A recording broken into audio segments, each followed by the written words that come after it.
നമസ്കാരം എല്ലാ മാന്യ പ്രേക്ഷകർക്കും നമ്മളുടെ പ്രോഗ്രാമായ കണ്ടതും കേട്ടതും പരിപാടിയിലേക്ക് ഹാർദവമായ സ്വാഗതം.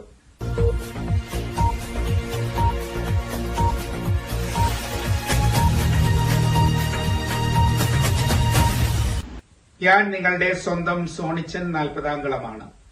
ഇന്ന് നമ്മളുടെ സമൂഹത്തിൽ ജനങ്ങൾ ഏറ്റവും കൂടുതൽ ദുരിതം അനുഭവിക്കുന്ന ഒരു പ്രശ്നമെന്ന് പറയുന്നത് തെരുവു നായ്ക്കളുടെ ശല്യമാണ്.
അതായത് ഇന്ന് ഓരോ ദിവസവും എത്രയെത്ര ആളുകളെയാണ് തെരുവുനായ വഴിയിൽ കൂടെ പോകുമ്പോൾ കടിച്ചു കീറുന്നത്. ഈ കഴിഞ്ഞ ദിവസം, അതായത് ഇന്നലെ, ഒരു കുഞ്ഞുകുട്ടി സ്കൂളിൽ നിന്നൊക്കെ വന്നിട്ട് ഈ പറഞ്ഞ കണക്ക് അത് വീട്ടിൽ വന്ന് കയറിയ ഉടനെ അത് കളിക്കാനായിട്ട് തൊട്ടടുത്തുള്ള വീടിനടുത്തുള്ള ഒരു ചെറിയ ഗ്രൗണ്ടിലേക്ക് പോയി കളിയൊക്കെ കഴിഞ്ഞത് തിരിച്ചു വരുന്ന സമയം, ഏതാണ്ട് ഒരു 5:30-6 മണിയോടുകൂടി വൈകിട്ട് തിരിച്ചു വരുന്ന സമയത്ത് ആ തെരുവുനായ ആ കുട്ടിയെ ആക്രമിക്കുകയും ആ കുട്ടി വരണ്ടോടി, അത് സ്വയം പ്രാണരക്ഷാർത്ഥം ആ കുട്ടി ഓടി, അത് തൊട്ടടുത്ത ഒരു വീട് കണ്ട് അവിടേക്ക് ഓടിക്കേറുമ്പോൾ അവിടെ ഒരു പൊട്ടക്കിണറ്റിലേക്ക് വീണ് ആ കുട്ടി മരണപ്പെടുന്ന ഒരു കാഴ്ചയൊക്കെ നാം കാണുകയുണ്ടായി. അത് ഈ കഴിഞ്ഞ ദിവസം നടന്ന സംഭവമാണ്. അതുപോലെ എത്രയെത്ര ആളുകളെയാണ് ഓരോ ദിവസവും തെരുവുനായ കടിച്ചു കീറുന്നത്. ജീവിതത്തിലും എനിക്ക് തെരുവുനായയുടെ ശല്യം ഉണ്ടായിട്ടുണ്ട്. അതായത് ഈ തെരുവുനായയൊക്കെ ഒന്ന് നിയന്ത്രിക്കുവാനായിട്ട് ഒരു സംവിധാനം ബഹുമാനപ്പെട്ട ഗവൺമെന്റ് എന്തെങ്കിലുമൊക്കെ ഒരു പഞ്ചായത്ത് തലത്തിലോ അല്ലെങ്കിൽ മുനിസിപ്പാലിറ്റി തലത്തിലൊക്കെ അതിനു വേണ്ടുന്ന ആളുകളെയൊക്കെ വെച്ചുകൊണ്ട് അതിനൊരു പ്രത്യേക ഒരു സ്ഥലമൊക്കെ ക്രമീകരിച്ചുകൊണ്ട് ഇങ്ങനെയുള്ള നായയൊക്കെ പിടിച്ചുകൊണ്ട് പോയി അതിന് പ്രത്യേകം ഒരു സ്ഥലമൊക്കെ ഉണ്ടാക്കി കമ്പിവേലിയൊക്കെ കെട്ടി അതിനെ അങ്ങനെ ഒന്ന് മാറ്റി, ഇങ്ങനെ തെരുവിൽ കാണുന്ന പട്ടികയൊക്കെ കൊണ്ടുപോയിട്ട് ഇതുപോലെ ഒന്ന് സംരക്ഷിച്ച്, അതിനെ കൊല്ലണമെന്നൊന്നും പറയുന്നില്ല, അതിനെ കൊണ്ട് വളർത്തുന്ന ഒരു കേന്ദ്രം ഉണ്ടാക്കി കഴിഞ്ഞാൽ ഈ പറഞ്ഞ ജനങ്ങൾക്കുള്ള ബുദ്ധിമുട്ട് മാറിക്കിട്ടും. അല്ലെങ്കിൽ ജനങ്ങൾ അനുഭവിക്കുന്ന ബുദ്ധിമുട്ട് എന്താണ്? ഈ തെരുവുനായ ഒന്ന് കടിച്ചു കഴിഞ്ഞാലുള്ള ബുദ്ധിമുട്ട് എന്താണ്? എന്റെ ജീവിതത്തിൽ എനിക്കും അങ്ങനെ ഒരു അനുഭവം ഉണ്ടായി. അതായത് ഒരു 5 മാസം മുമ്പ് ഞാൻ ഇതുപോലെ തമിഴ്നാട്ടിലെ തിരുപ്പൂര് പോയി തിരിച്ചു വരുന്ന സമയത്ത് ഞാൻ വെളുപ്പിലെ ഒരു 4:45 ആയപ്പോഴാണ് ചങ്ങനാശ്ശേരി റെയിൽവേ സ്റ്റേഷനിൽ വന്നിറങ്ങിയത്. അങ്ങനെ വന്നിറങ്ങിയ സമയത്ത് അവിടെ ഓട്ടോ ഇല്ലായിരുന്നു. അപ്പോൾ ഒരു 10 മിനിറ്റ് നടക്കണം, എനിക്ക് വീടിന് അവിടേക്ക് ബസ് കിട്ടണമെങ്കിൽ ബസ് സ്റ്റാൻഡിലേക്ക് ഒരു 10 മിനിറ്റ് നടക്കണം. അപ്പൊ ഞാനെന്നാ ട്രെയിൻ വന്നിറങ്ങി. അപ്പം ഓട്ടോ ഇല്ല, എന്നാൽ നടന്നേക്കാം, 10 മിനിറ്റ് ഒരു വ്യായാമം ആയിക്കോട്ടെ എന്നുള്ള രീതിയിൽ ഞാനങ്ങ് നടക്കുകയും ചെയ്തു. കുറച്ച് നടന്നു വന്നു കഴിഞ്ഞപ്പോൾ ഒരു കൂട്ടം തെരുവ് നായ്ക്കൾ, ഒരു 6-8 എണ്ണം ഉണ്ട്, പാഞ്ഞു വരികയും അതിലൊരു പട്ടി എന്നെ കയറി കടിക്കുകയും ചെയ്തു.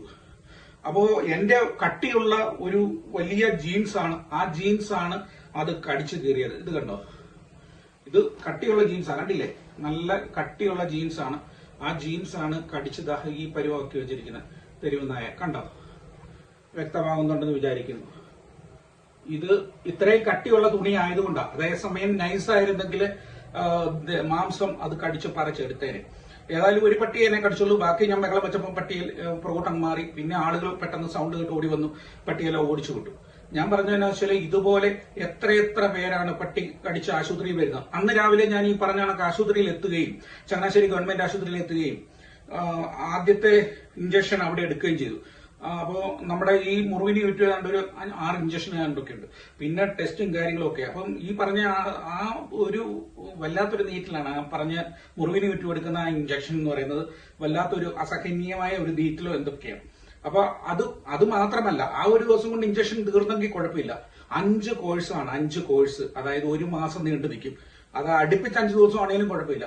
ഇതിപ്പോ ഒരു ദിവസം കഴിഞ്ഞാൽ പിന്നെ 3ാമത്തെ ദിവസം, പിന്നെ 7ാമത്തെ ദിവസം, പിന്നെ അത് കഴിഞ്ഞിട്ട് പിന്നെ കുറച്ച് ദിവസം കഴിഞ്ഞിട്ട് പിന്നെ ലാസ്റ്റ് ആ മാസം 31-ാം തീയതി വരാൻ പറയും. അങ്ങനെ 5 കോഴ്സാണ് എടുക്കുന്നത്. അപ്പോൾ നമ്മളുടെ സമയവും നഷ്ടമാണ്. അതായത് എങ്ങോട്ടും പോകാൻ നിൽക്കത്തില്ല. ആ 5 കോഴ്സ് എടുത്തിരിക്കണം, നിർബന്ധമാണ്.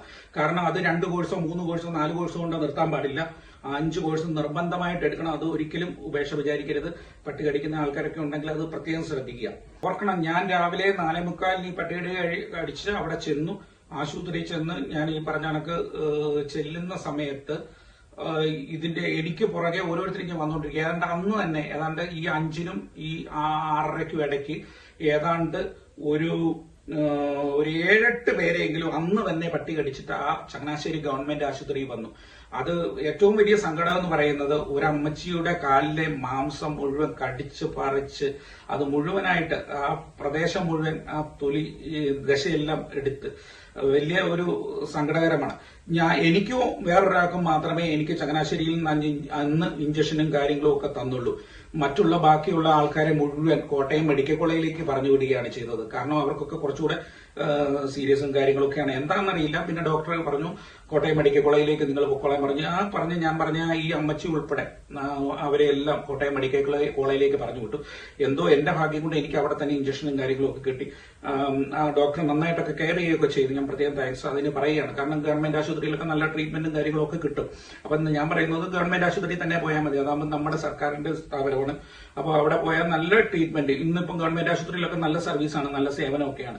പിന്നെ ചിലപ്പോൾ കംപ്ലൈന്റ് ഒക്കെ നമ്മൾ കേൾക്കുന്നത് ഏതാനും വിരലേ ഉണ്ടാകുന്ന 1-2 നഴ്സുമാരോടോ ഏതെങ്കിലും ഒരു ഡോക്ടറോ ഒക്കെ ചെയ്തെന്ന് ഇതിലായിരിക്കും. പക്ഷെ ഒരു 98% ആൾക്കാരും നല്ല രീതിയിലുള്ള കെയറിങ്. എനിക്ക് അവിടെ ചെന്നതിൽ നല്ല അനുഭവവും കാര്യമൊക്കെയാണ് കിട്ടിയത്. നല്ലപോലെ എനിക്ക് അത് ഞാൻ അവിടെ ഈ പറഞ്ഞ 4:45 ചെന്നു. ഞാൻ പറഞ്ഞില്ലേ, സമയം നമുക്ക് ഒത്തിരി നഷ്ടമാവും. ഞാൻ പോന്നപ്പോ ഏതാണ്ട് ഒരു 9:30 ഒക്കെ ആയി. അത്രയും നേരം ഞാൻ അവിടെ കിടക്കുകയുണ്ടായി. കാരണം ഇഞ്ചക്ഷൻ ഒക്കെ എടുത്തിട്ട് റെസ്റ്റ് എടുക്കാൻ പറഞ്ഞു. അങ്ങനെ അവിടെ കിടന്നു. അതിനുശേഷമൊക്കെ ഞാൻ പതുക്കെയാ വന്നത്. അപ്പോ അതും കഴിഞ്ഞിട്ട് ഈ പറഞ്ഞ ഈ 5 കോഴ്സ് ഉണ്ടല്ലോ, അതായത് ഇത് കഴിഞ്ഞിട്ട് അന്നത്തെ ദിവസം കഴിഞ്ഞിട്ട് പിന്നെ 3-ാം തീയതി വരിക, പിന്നെ 7ാമത്തെ ദിവസം വരിക, പിന്നെ ഏതാണ്ട് അത് കഴിഞ്ഞ ഒരാഴ്ച കഴിഞ്ഞ് പിന്നെ വരിക, പിന്നെ ലാസ്റ്റ് ആ മാസം ലാസ്റ്റ് 31-ാം തീയതി. അങ്ങനെ ഈ പറഞ്ഞ 5 കോഴ്സ് എടുക്കണം. എന്നാലേ അത് ആ ഇഞ്ചക്ഷൻ കൊണ്ട് ഫലം ഉണ്ടാവുകയുള്ളൂ. അപ്പോ പിന്നീട് പഥ്യമോ കാര്യങ്ങളോ ഒന്നുമില്ല. ഞാൻ ഡോക്ടറോട് ചോദിച്ചു, നീ എന്തെങ്കിലും പ്രത്യേകം വല്ല പഥ്യങ്ങളോ എന്തെങ്കിലുമൊക്കെ ഉണ്ടോ? പണ്ട് കാലങ്ങളിലൊക്കെ ഈ നാരങ്ങ കഴിക്കാൻ പാടില്ല, അങ്ങനെയൊക്കെയുള്ള കാര്യങ്ങളൊക്കെ കേട്ടിട്ടുണ്ട്. പക്ഷെ അതൊന്നും പ്രശ്നമില്ല. ഈ 5 കോഴ്സ് അത് ഡോക്ടർ പ്രത്യേകം പറഞ്ഞു, ഈ ഇഞ്ചക്ഷൻ മുടക്കാൻ പാടില്ല, കൃത്യമായിട്ട് വന്ന് എടുക്കണം. ഞാൻ അതൊക്കെ എടുത്തു, എല്ലാം കഴിഞ്ഞു. എനിക്ക് എന്റെ അനുഭവത്തിൽ എന്ന് പറയുമ്പോൾ അത് എനിക്ക് കൂടുതലായിട്ട് പറയാനായിട്ടും ഒക്കെ സാധിക്കും. അതുകൊണ്ട് എനിക്ക് ബഹുമാനപ്പെട്ട ഈ പറഞ്ഞ രാഷ്ട്രീയക്കാരോടൊക്കെ ഈ ഗവൺമെന്റ് ഉദ്യോഗസ്ഥരോടും അതുപോലെ നേതാക്കന്മാരോടും ഒക്കെ പറയാനുള്ളത്, ഇതിനൊരു സൊല്യൂഷൻ ഉണ്ടാക്കണം, ശാശ്വതമായ ഒരു പരിഹാരം ഉണ്ടാക്കണം. കാരണം എല്ലാ ദിവസവും, ഒരു ദിവസമല്ലല്ലോ, എല്ലാ ദിവസവും നമ്മളിപ്പോ വാർത്തയിലൊക്കെ കണ്ടുകൊണ്ടിരിക്കുന്ന ഒരു കാര്യമാണ് കേരളത്തിൽ ഉടനീളം അവിടെ ഇവിടെ എല്ലായിടത്തും ഈ പറഞ്ഞ തെരുവ് നായ്ക്കളുടെ ശല്യം അത് വളരെ രൂക്ഷമായിക്കൊണ്ടിരിക്കുക. അതിന് ഈ പറഞ്ഞ കണക്ക് ഒരു സംവിധാനം ഉണ്ടാക്കണം. അതുങ്ങളെ ഈ പറഞ്ഞ നായ്ക്കളെയൊക്കെ ഇങ്ങനെ പിടിച്ചുകൊണ്ട് പോയിട്ട് ഏതെങ്കിലും ഒരു സ്ഥലത്ത് കൊണ്ടുപോയിട്ട് കൊല്ലുവൊന്നും വേണ്ട, അതിനെ വളർത്തത്തക്ക രീതിയിലുള്ള ക്രമീകരണം കാര്യങ്ങളും ഒക്കെ ഒരുക്കി നമ്മുടെ ജനങ്ങൾക്ക് സുരക്ഷ ഒരുക്കണം. അതിനുവേണ്ടി ഗവൺമെന്റ് മുൻകൈ എടുക്കണം. കാരണം ഗവൺമെന്റാണ് ഇതിന് മുൻകൈ എടുക്കേണ്ടത്. കാരണം നമ്മുടെ സർക്കാരാണ്. അപ്പോൾ സർക്കാർ മുൻകൈ എടുക്കണം എന്നുള്ള അപേക്ഷയാണ് എനിക്കുള്ളത്. നാളെ നമുക്കൊരു മറ്റൊരു നല്ല വീഡിയോയുമായി വരാം. അതുവരെ എല്ലാവർക്കും നന്ദി, നമസ്കാരം.